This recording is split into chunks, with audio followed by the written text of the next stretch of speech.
जो ये बुक है कॉन्फ्लिक्ट एंड पीस बिल्डिंग, इसका जो कोड है, ठीक है, इसमें जो है हम जो है समझने का प्रयास करेंगे कि सिलेबस क्या क्या है। इसमें जो है इसका नाम है किताब का संघर्ष और शांति निर्माण।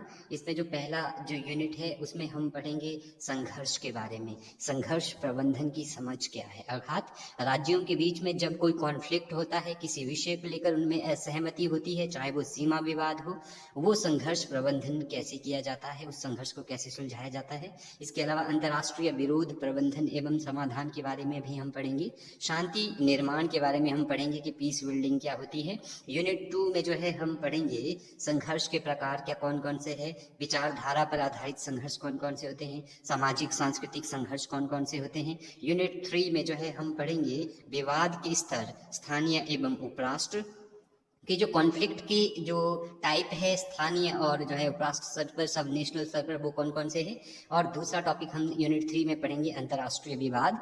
और यूनिट 4 में जो हम पढ़ेंगे वो पढ़ेंगे विवादों को हल करने की विधि, अंतर्राष्ट्रीय व्यवस्था, विश्वास निर्माण एवं मध्यस्थता और वार्ता। तो आज इस टॉपिक के थ्रू जो है आप लोगों के समक्ष जो है पहले यूनिट का कॉन्फ्लिक्ट एंड पीस बिल्डिंग जो पुस्तक है, इसका पहले यूनिट का पहला टॉपिक जो है प्रबंधन की समझ की जो मैनेजमेंट है उसकी समझ जो है, संघर्ष प्रबंधन की समझ आप लोगों के बीच प्रस्तुत कर रहा हूं कि वर्तमान समय में राज्यों के बीच जो है संघर्ष पाए जाते हैं, क्योंकि प्रत्येक राज्य जो है अपनी विदेश नीति के द्वारा अपने राष्ट्रीय हितों को पूर्ण करने का प्रयास करते हैं, अपने नेशनल इंटरेस्ट को पूर्ण करने का प्रयास करते हैं।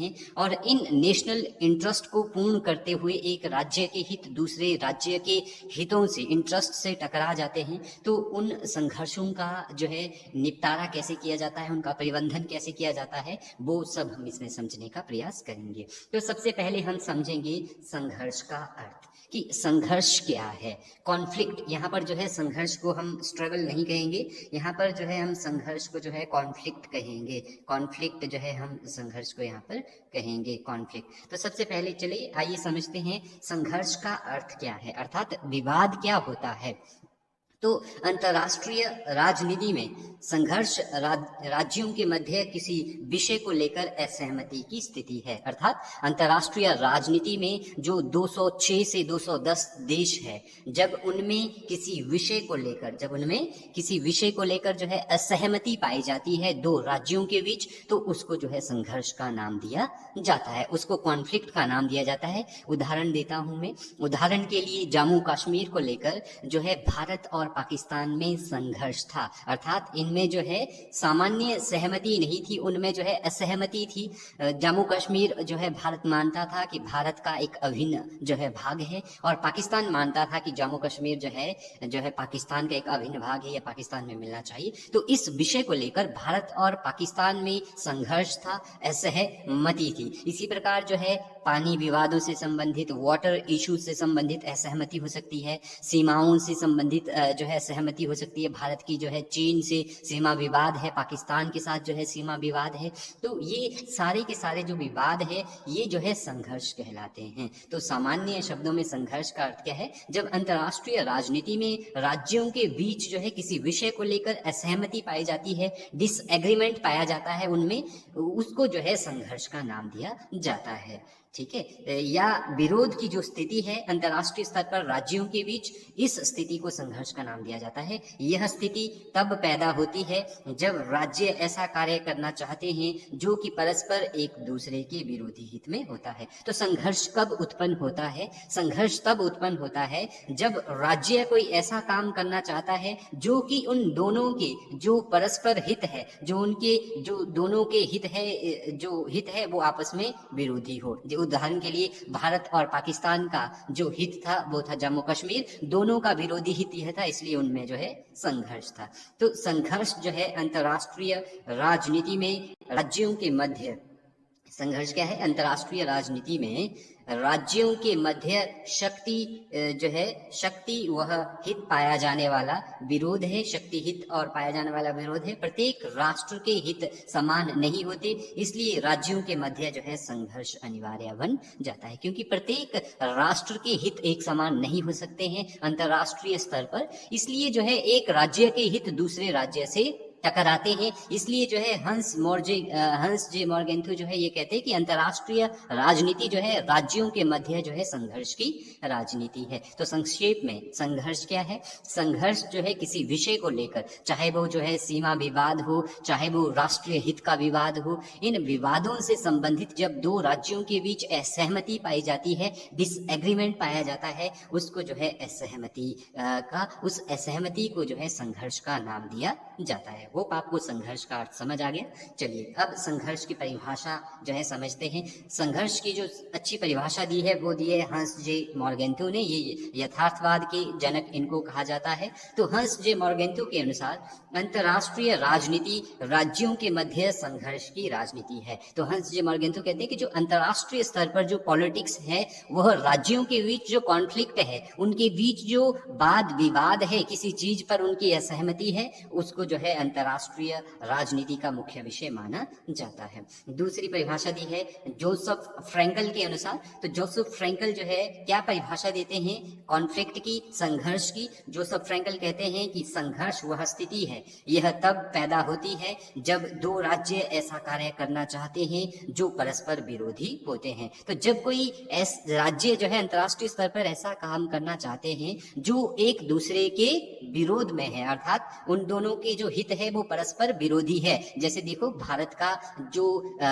और पाकिस्तान का जो परस्पर विरोधी हित था वो था जम्मू कश्मीर को लेकर। तो इसलिए इन दोनों में जो है जम्मू कश्मीर को लेकर जो है इनमें जो है संघर्ष उत्पन्न होता था, असहमति उत्पन्न होती थी। ये बार बार यूनाइटेड नेशन में जाते थे कि भारत कहता था कि जम्मू कश्मीर जो है हमारा अभिन्न अंग है, पाकिस्तान कहता था जम्मू कश्मीर हमारा अभिन्न अंग है। इस प्रकार इनमें संघर्ष होता रहता था, असहमति जो है चलती रहती थी। अब संघर्ष कितने प्रकार के होते हैं, आइए यह जानते हैं कि संघर्ष के प्रकार क्या है। तो संघर्ष दो प्रकार के मुख्यतः होते हैं, अर्थात अंतर्राष्ट्रीय स्तर पर राज्यों के बीच जो है किसी विषय पर असहमति जो है दो प्रकार की होती है। एक तो होते हैं अहिंसात्मक जो है संघर्ष, जिनमें किसी हिंसा का प्रयोग नहीं किया जाता अंतर्राष्ट्रीय स्तर पर राज्यों द्वारा। दूसरा है हिंसात्मक जो है संघर्ष, अर्थात हिंसात्मक जो संघर्ष है इनमें हिंसा का प्रयोग किया जाता है।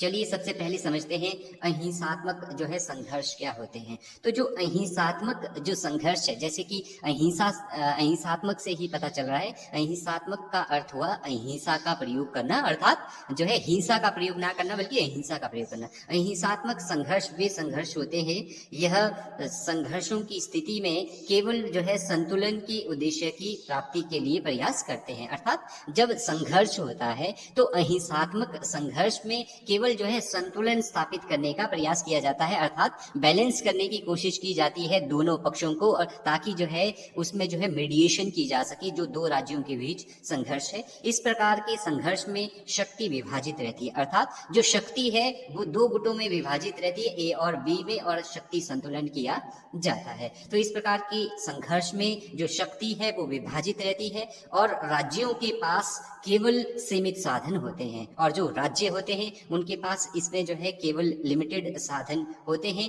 अहिंसात्मक जो संघर्ष है इसकी श्रेणी में जो है इस प्रकार के जो संघर्ष है वो आते हैं, अर्थात अहिंसात्मक संघर्ष में जो है सबसे पहला जो संघर्ष होता है वो होता है विस्तारवादी नीति। जब कोई एक देश जो है अपने देश का विस्तार एक्सपेंशन करने की कोशिश करता है वो अहिंसात्मक संघर्ष में आता है। राष्ट्रवाद हेतु संघर्ष, यह अहिंसात्मक संघर्ष का एक उदाहरण है। जातिवादी संघर्ष, यह भी अहिंसात्मक संघर्ष का एक उदाहरण है। सामाजिक और सांस्कृतिक संघर्ष, यह भी अहिंसात्मक जो है संघर्ष का एक उदाहरण है। धार्मिकता हेतु संघर्ष, यह भी जो है अहिंसात्मक संघर्ष का एक उदाहरण है। तो अहिंसात्मक संघर्ष जो है साधारण शब्दों में वे जो है संघर्ष है जो है केवल संतुलन के उद्देश्य से जो है स्थापित किए जाते हैं ताकि राज्यों में संतुलन स्थापित किया जा सके। दूसरा जो प्रकार है संघर्षों का वो है हिंसात्मक संघर्ष।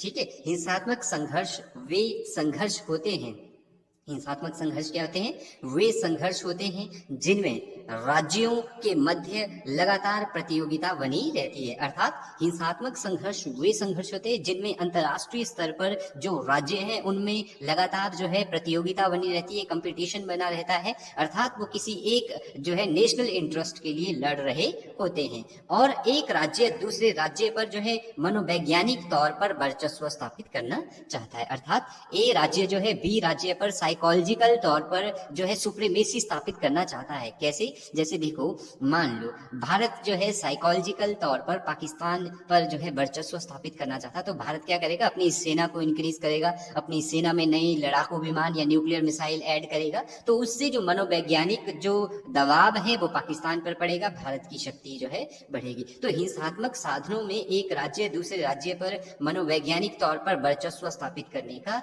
जो है प्रयास करते हैं। इस प्रकार के संघर्ष में राज्य अपनी शक्ति का विस्तार करके, ठीक है, राज्य जो है अपनी शक्ति को एक्सपेंड करता है, अपनी शक्ति का विस्तार करता है। कैसे? जिस प्रकार वह अपनी सेना को बढ़ाएगा, ठीक है, सैन्य क्षमता का विकास करेगा, सेना में जो है नए आर्म्स जो है शस्त्रों को लेके आएगा, ठीक है, और इस प्रकार का विकास करके जो है सैनिक अड्डों की स्थापना करना जो है, इस प्रकार भी सैनिक शक्ति की स्थापना करना होता है, ठीक है, ताकि दूसरे राज्य को मनोवैज्ञानिक तौर पर प्रभावित किया जा सके कि यह राज्य अब जो है शक्तिशाली हो रहा है। तो दूसरा प्रकार हमने पढ़ा अहिंसात्मक प्रकार, जिनमें जो है सैन्य शक्ति का प्रयोग करके जो है दूसरे राज्य पर जो है मनोवैज्ञानिक दबाव डालने का प्रयास किया जाता है।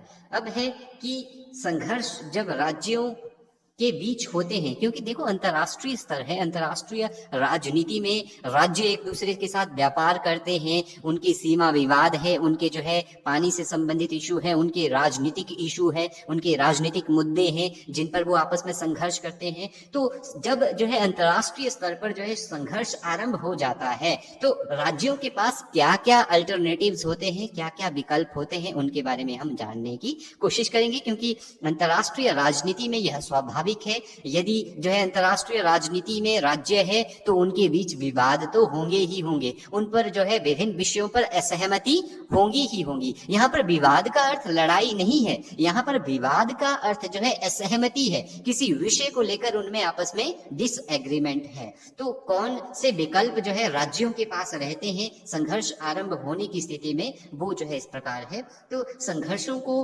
प्रारंभ करना तो आसान होता है, अर्थात संघर्ष राज्य के बीच जो है आसानी से जो है इनका जो है प्रारंभ हो जाता है। जिस प्रकार देखो भारत और पाकिस्तान के बीच जम्मू कश्मीर को लेकर जो है संघर्ष चला हुआ है, तो यह संघर्ष तो बहुत आसानी से शुरू हो गया था 1947 के बाद ही, लेकिन इस जो है संघर्ष को लंबे समय तक जारी रखना अति कठिन होता है। ठीक है, संघर्ष को आप जो है बहुत लंबे समय तक जारी नहीं रख सकते, राज्य बहुत जो है डिफिकल्ट होता है राज्यों के लिए। प्रत्येक राज्य जो है संघर्षों से बचना चाहता है, परंतु एक बार संघर्ष प्रारंभ होते हैं वो उससे बच नहीं सकते हैं। जब एक राज्य का दूसरे राज्य के साथ संघर्ष उत्पन्न हो जाता है तो राज्य जो है उस संघर्ष से फिर बच नहीं सकता है, चाहे वो पाकिस्तान हो, चाहे वो चीन हो, यूनाइटेड स्टेट्स ऑफ अमेरिका हो, नॉर्थ कोरिया हो, साउथ कोरिया हो। नॉर्थ कोरिया का जो है संघर्ष है अमेरिका से, भारत का पाकिस्तान से है, भारत का चीन से है, अमेरिका का जो है चीन से संघर्ष चला हुआ है।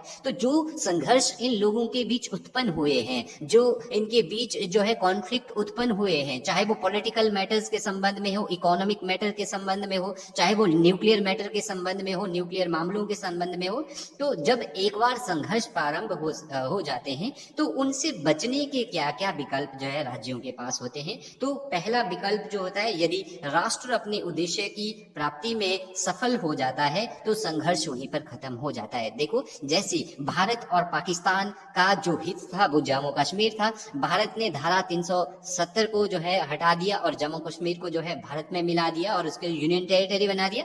तो अब जो है इन दोनों के बीच जो है जम्मू कश्मीर को लेकर जो है संघर्ष खत्म हो गया। तो यदि राष्ट्र अपने उद्देश्य को प्राप्त कर लेता है, यदि उसमें सफल हो जाता है नेशनल इंटरेस्ट को प्राप्त करने में, तो वह संघर्ष जो है समाप्त हो जाता है। तो दूसरा जो कारण है, ठीक है, हम पढ़ रहे हैं कि जो है अल्टरनेटिव क्या क्या होते हैं राज्य के पास जब जो है संघर्ष शुरू हो जाते हैं। तो दूसरा है वार्ता के माध्यम से ऐसे समझौते पर पहुंच जाना जिससे दोनों राज्य संतुष्ट हो। अर्थात जब दो राज्यों में संघर्ष उत्पन्न हो जाता है तो दूसरा विकल्प उन लोगों के पास ये होता है कि वो दोनों जो है मिलकर वार्ता करे, वो वार्तालाप करे उस विषय पर और एक जो है निष्कर्ष पर पहुंचे, एक संतुलित निष्कर्ष पर पहुंचे, एक बैलेंस्ड जो है डिसीजन पर पहुंचे, जिससे ना तो ए राज्य को नुकसान हो ना तो बी राज्य को नुकसान हो। तो यह दूसरा अल्टरनेटिव होता है। अंतर्राष्ट्रीय स्तर पर राज्यों के बीच जब संघर्ष होता है तो वो जो है वार्ता के माध्यम से, डायलॉग के माध्यम से एक बीच का रास्ता जो है निकाल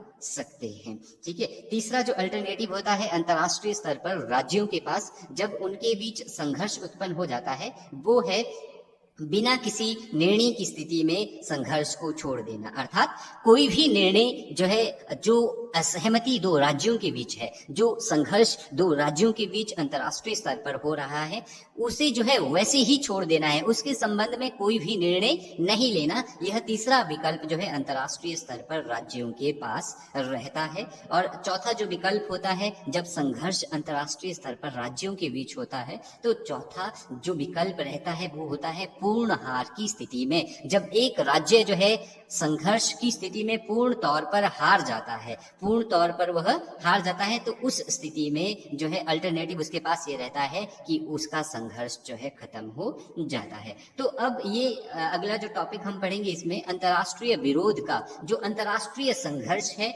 उसका हम विश्लेषण करेंगे, अथवा जो है संघर्ष प्रबंधन की समझ।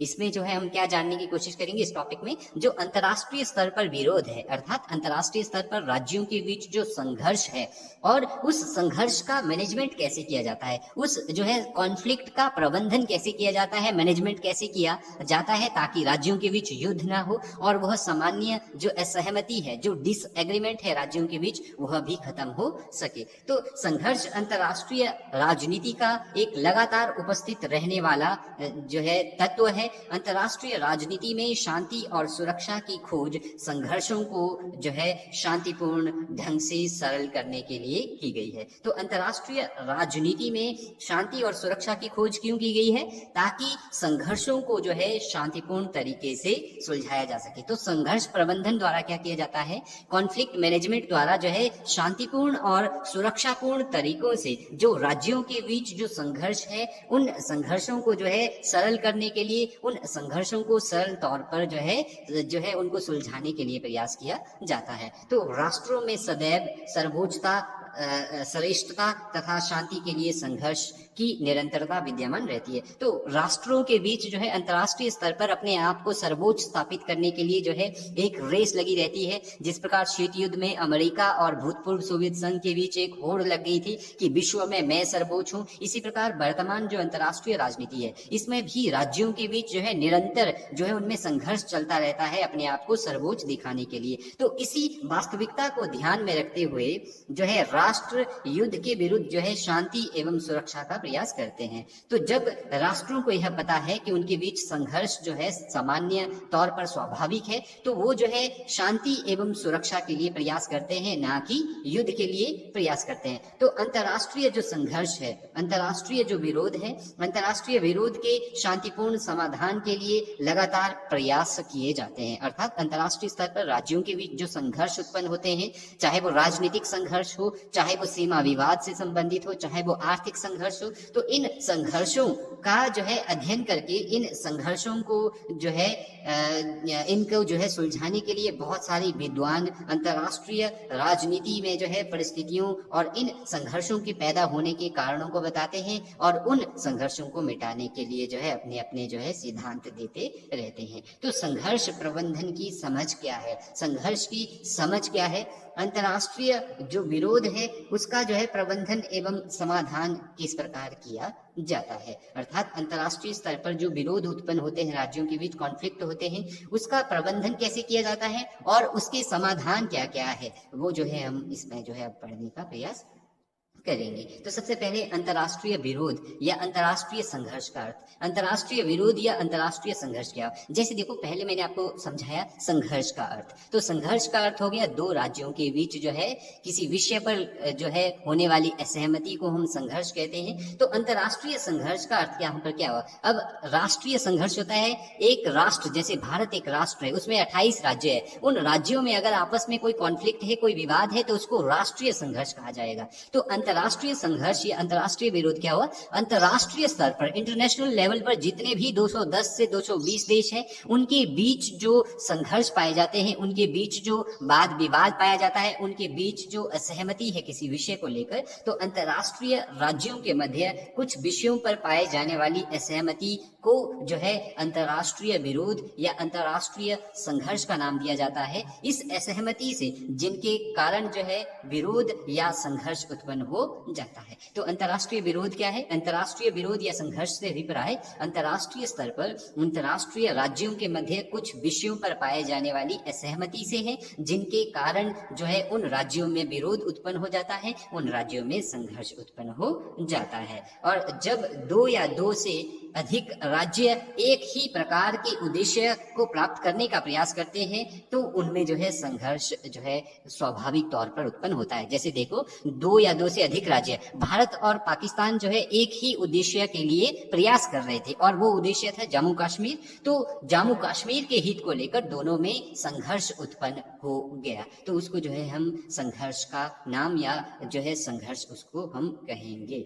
तो दूसरा पॉइंट है कि जब जो है राष्ट्र एक समान उद्देश्यों की प्राप्ति के लिए विभिन्न साधनों का प्रयोग करते हैं तो उस अवस्था में भी संघर्ष उत्पन्न हो जाता है। तो कहते हैं कि दूसरा कारण जो संघर्ष के उत्पन्न होने का है वो ये है कि जब राष्ट्र जो है एक समान उद्देश्यों के लिए प्रयास करते हैं। उदाहरण के लिए मान लो भारत और अमेरिका जो है एक ही उद्देश्य के लिए प्रयास कर रहे हैं, वो किसी एक चीज को लेकर जो है प्रयास कर रहे हैं, तो उन दोनों के बीच जो है जब वो विभिन्न विभिन्न साधनों का प्रयोग करते हैं तो उस अवस्था को भी जो है संघर्ष कहा जाता है। जैसे देखो, जम्मू कश्मीर के संबंध में भारत और पाकिस्तान दोनों विभिन्न साधनों द्वारा जम्मू कश्मीर को अपने जो है हिस्से में मिलाना चाहते थे, तो जिससे उनमें संघर्ष उत्पन्न हो गया था। तीसरा पॉइंट है संघर्ष के उत्पन्न होने का कारण कि एक दूसरे राष्ट्र के प्रति विरोधी भावना से संघर्ष उत्पन्न होता है। तो यदि एक राज्य जो है दूसरे राज्य के प्रति जो है विरोधी भावना रखता है तो उससे भी संघर्ष उत्पन्न होता है। जिस प्रकार जो है